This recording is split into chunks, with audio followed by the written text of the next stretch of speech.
Bonjour à tous, ravi de vous retrouver pour cette nouvelle vidéo de conseils de jardinage. Alors ces jours-ci, c'est le moment idéal pour tailler votre passiflore. On est en fin d'hiver et comme vous le voyez, les feuilles sont presque toutes tombées. Et ça, c'est plutôt pas mal parce que ça nous donne une bonne vue sur la structure de la plante. Je me suis donc décidé, en fait, à vous faire cette petite vidéo pour vous montrer comment je fais. Alors comme vous le voyez, déjà chez moi, je laisse courir ma passiflore sur un grillage. C'est une très bonne plante pour cet usage, je trouve. Surtout si votre clôture est au plein soleil et puis qu'elle est aussi un petit peu abritée des vents froids parce que en fait vous allez pouvoir profiter de son bon effet brise-vue. Alors évidemment quand on plante une passiflore c'est aussi et surtout pour la beauté de ses fleurs puisque comme tout le monde le sait elles sont vraiment superbes. Ceci dit je vous conseille de ne pas faire l'erreur que j'ai faite, c'est-à-dire de choisir une variété à fleurs blanches. C'était ma petite envie d'originalité mais finalement je regrette un peu parce qu'elles sont fades alors que les fleurs bleues de la variété classique sont vraiment très belles. Petit tour du côté de la base puisque je veux vous montrer en fait comment je l'ai plantée dans un pot en terre cuite pour lequel j'ai enlevé le fond et que j'ai ensuite presque entièrement enterré.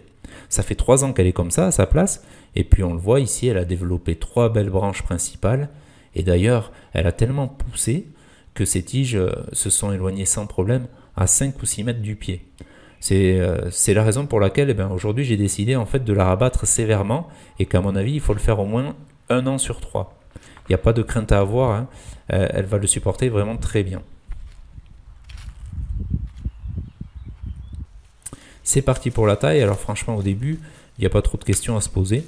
On commence par tout rabattre depuis les extrémités, autant les tiges vertes que celles qui ont séché. On enlève tout, vraiment tout, et même les plus grosses branches.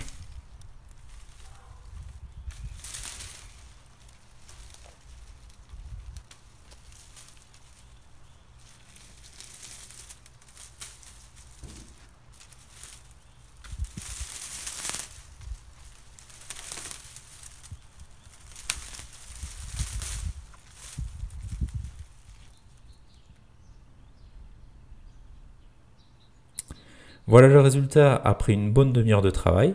Alors vous voyez que j'ai enlevé toute la végétation, que je n'ai gardé finalement que les branches charpentières, que j'ai elles-mêmes ramenées à 1,50 m ou 2 mètres de longueur environ.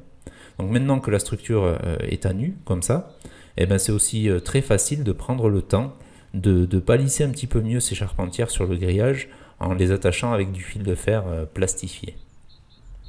Pour ce qui concerne les branches latérales secondaires, c'est-à-dire celles qui partent des branches charpentières, on le voit bien ici, je les ai toutes taillées en biais juste après le second ou le troisième bourgeon.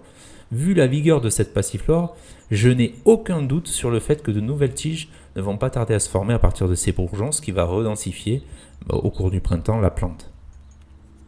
Alors reste à vous armer de patience pour enlever à la main toutes les vrilles sèches qui restent accrochées au grillage, sinon c'est franchement pas très joli.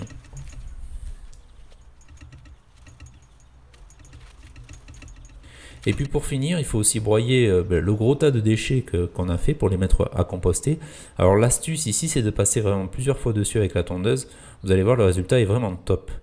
Voilà pour aujourd'hui, il n'y a plus qu'à attendre le printemps. Nous, on se retrouve bientôt pour de nouvelles vidéos. En attendant, bon jardinage et puis portez-vous bien.